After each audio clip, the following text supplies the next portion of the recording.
garages, or a pile of them out in the yard? Or are we talking about somebody who actually has one that they maintain and ride fairly frequently, or at least several times a year? I've read statistics before that said that most people in the US anyway ride bikes maybe twice a year.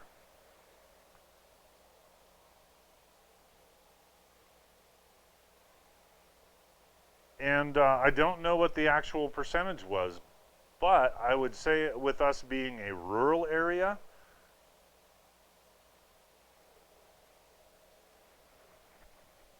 it's less than places that have actual bicycling infrastructure.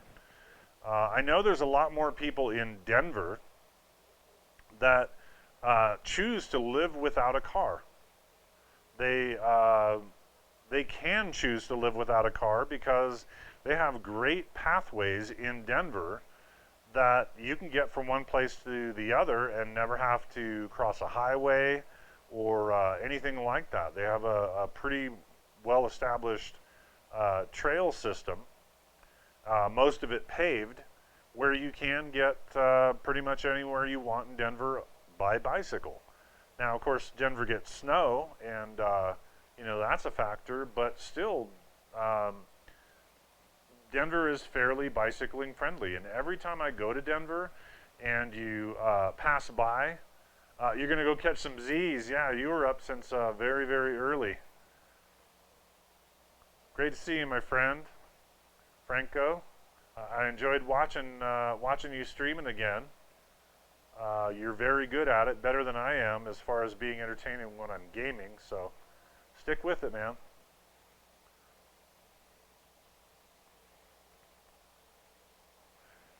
You know, it's a complex problem, Jack. It's a complex problem. You know what's one of the biggest barriers? The money. I know I've heard of even some European cities that, given the choice, okay, I've got a city budget, and I can either accommodate more cyclists, I can make things more friendly for cyclists, or I can make things better for cars. Which one actually generates more tax revenue for the city?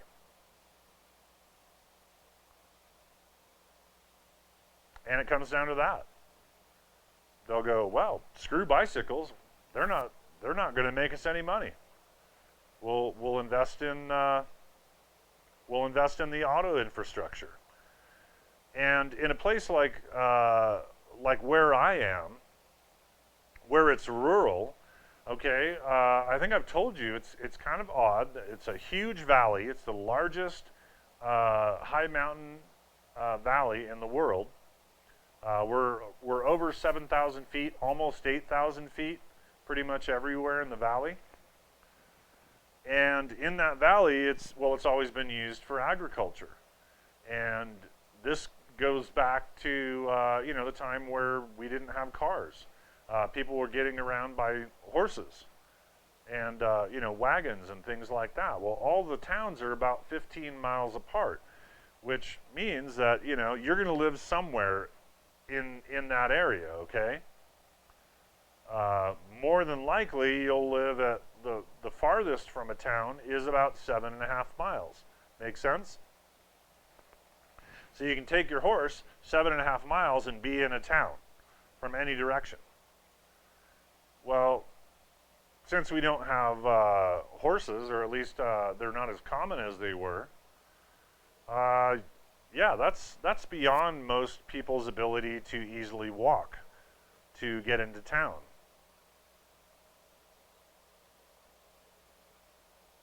Well, yeah, I don't know. I'm not sure which would be cheaper. Horses are expensive. That's true, but you can run people over with a Tesla.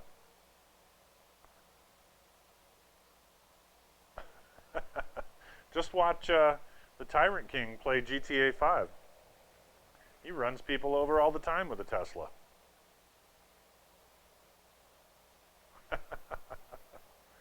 but I get where you're coming from.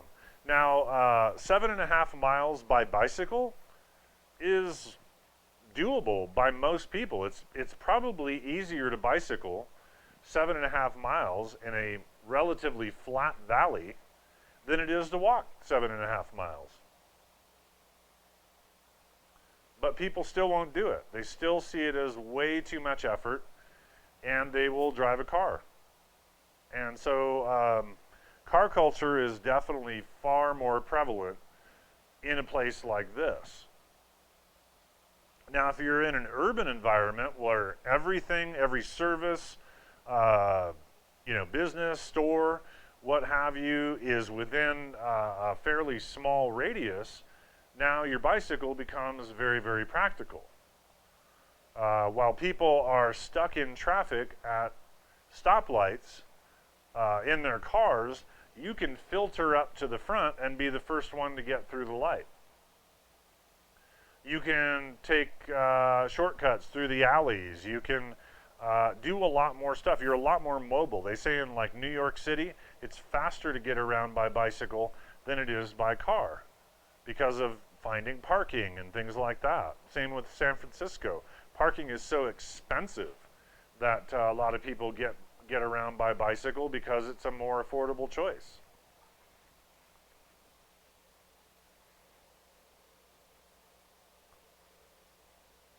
Ask a New York cop how many tickets they give to people on bikes compared to cars. Yeah, not as many. But they do give tickets to people on bikes too.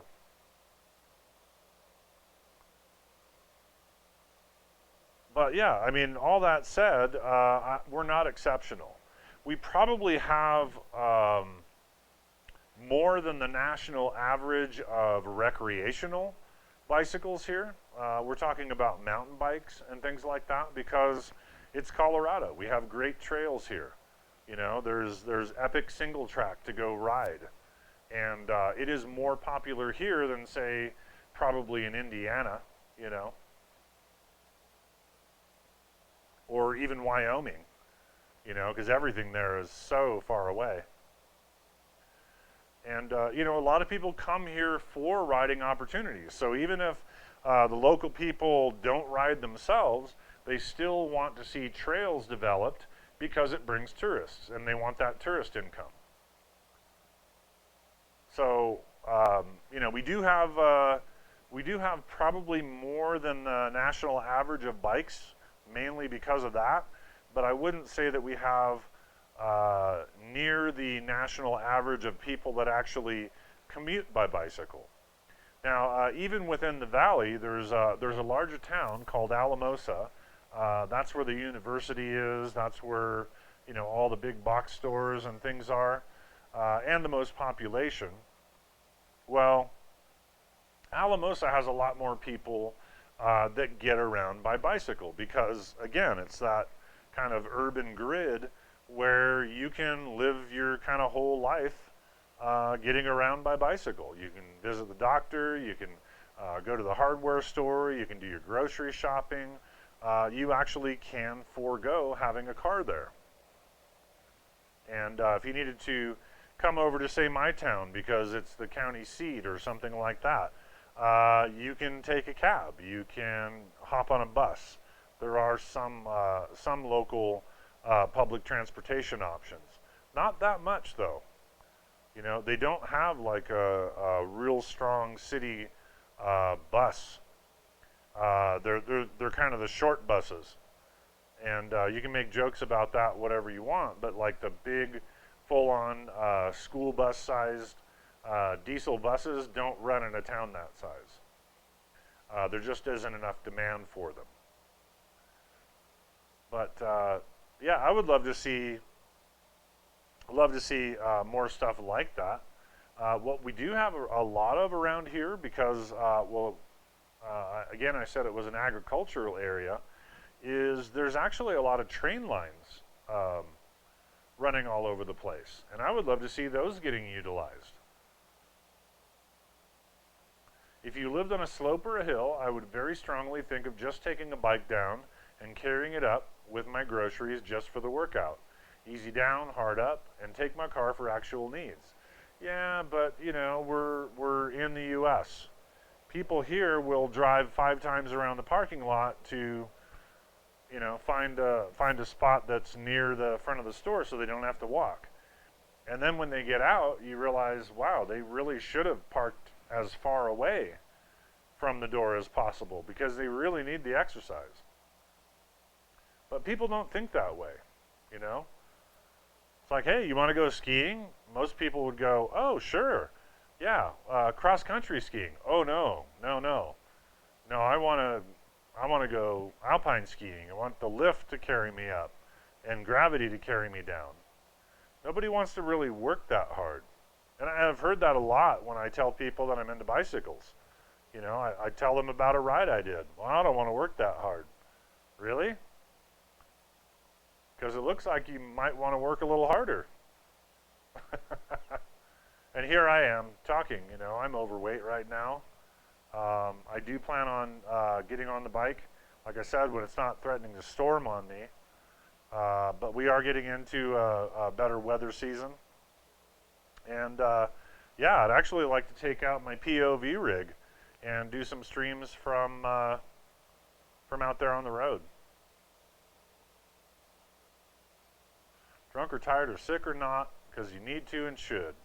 It feels good. Well, I'm glad you're that disciplined. That's excellent.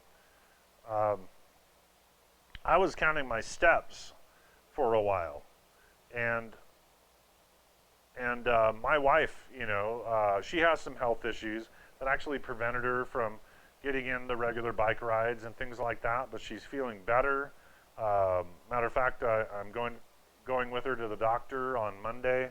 We're following up on all that stuff and trying to get her, to feel better and be able to do more.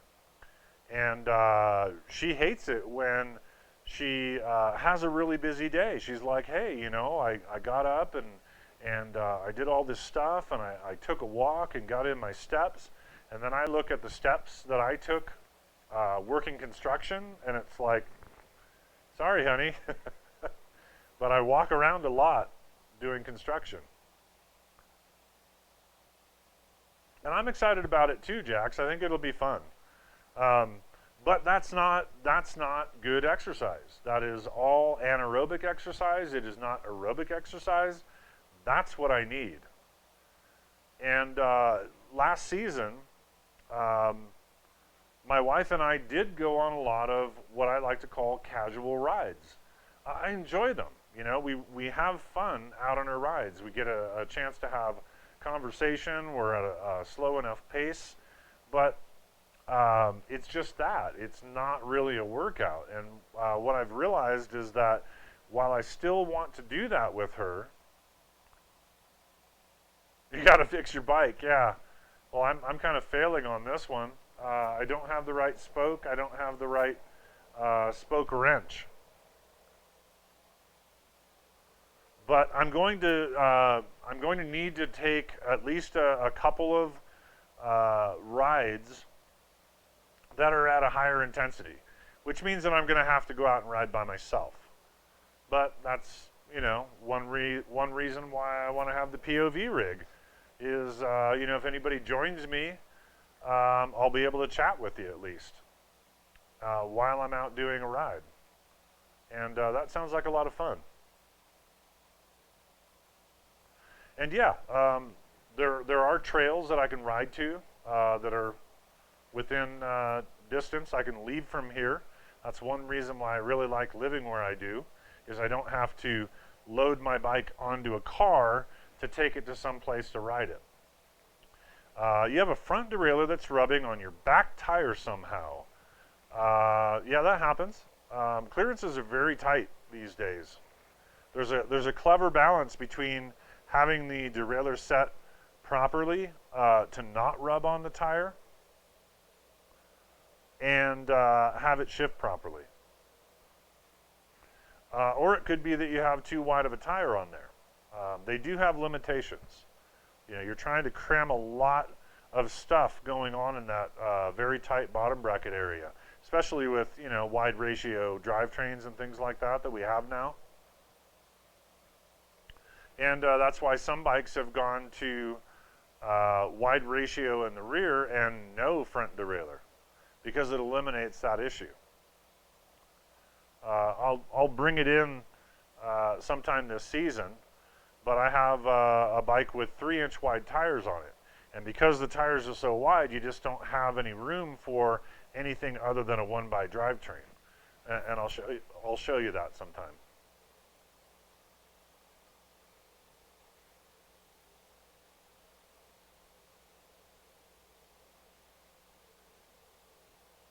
You might have to look into that too. Yeah, yeah. There's a little bit more to it. For you have a Trek Wahoo 29er. Yeah, and if you have changed out the tires, that could be what's going on. Even tires that are listed as the same size, if they're a different design, sometimes the width can be a little bit different. You bet, Jack. Yeah, so like, you know, if you're running a 29 by 2.1, every manufacturer's 2.1 doesn't measure 2.1. And I'm one of those people that I kind of resent that. It's like, let me know what the tire size is. Don't lie to me. Because in the past, they actually have purposely lied about tire sizes so that they could advertise it as being a lightweight 2.1 when you actually measured it and it was a 1.8. That was back in the day of everything lightweight, racing oriented. Before 29ers, basically. Well, I started early today. So let me get into this chain. Okay, I'm going to remove the chain.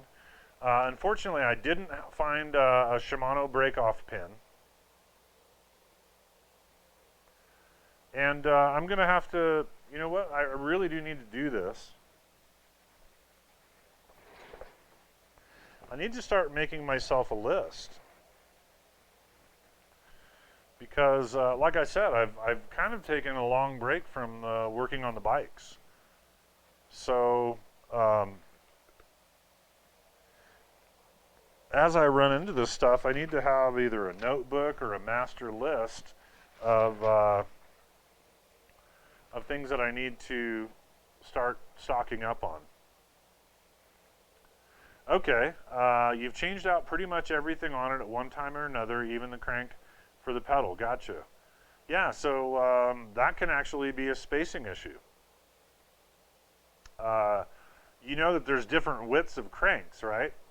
That there's a standard width of crank, and then there's a boost crank, which actually puts the chain rings a little bit farther outboard. The bike that I'm telling you about, my Trek Stash with the 29 by 3 or what they call 29 plus tires, it has a boost on it where both the hub and the crank set are spaced farther outboard so that they clear a wider tire. And I'm hoping I'm explaining that well.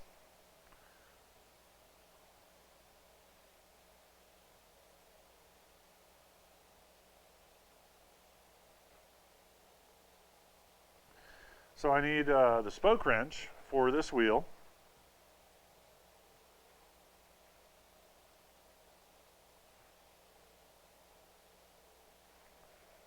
I need Shimano chain pins.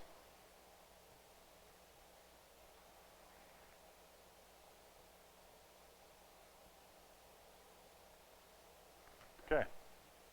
And there's different speeds there too. They have pins for their 8, 9, 10, 11, 12 speed chains. I'm going to need to stock up on that. I don't know if I showed you that very well, but I do try to stock up on certain things. And so I have a little container here. You'll notice that I have 9-speed chain links. I have 10-speed chain links, and these are the split links. And it looks like I have at least a few of each one, and then 11-speed. And now I probably need 12-speed.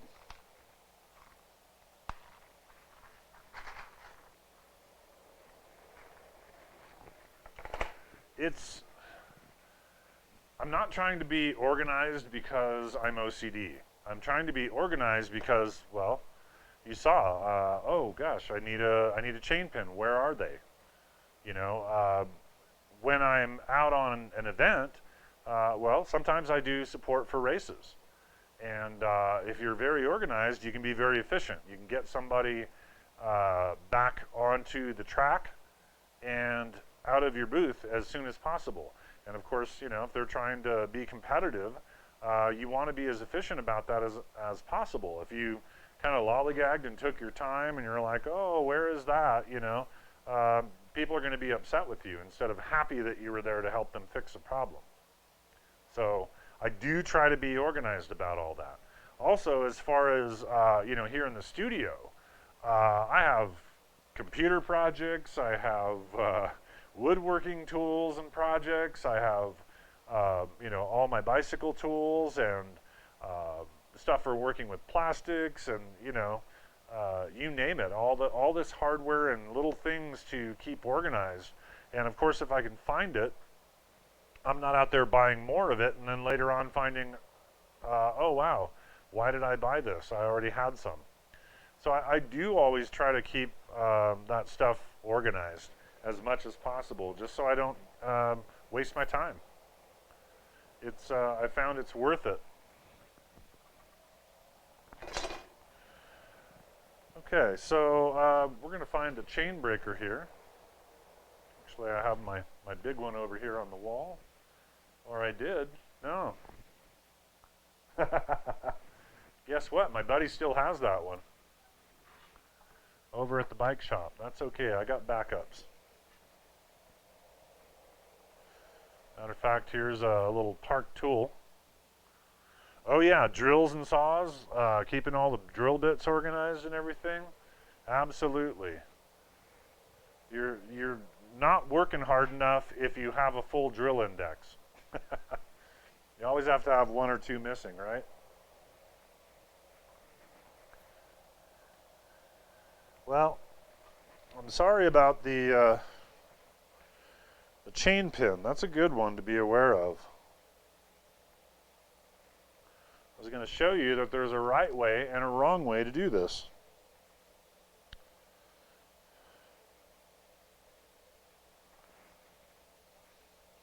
But I'm just going to press out the old pin and then I'll show you.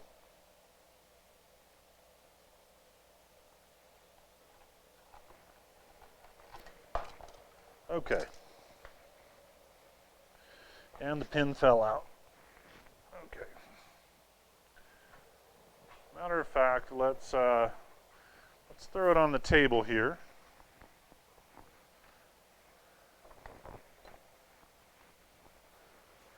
I'm going to move my rig here over.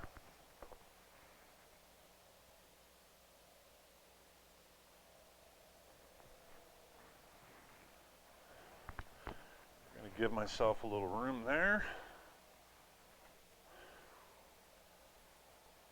And adjust our camera. All right, let's see if that got it.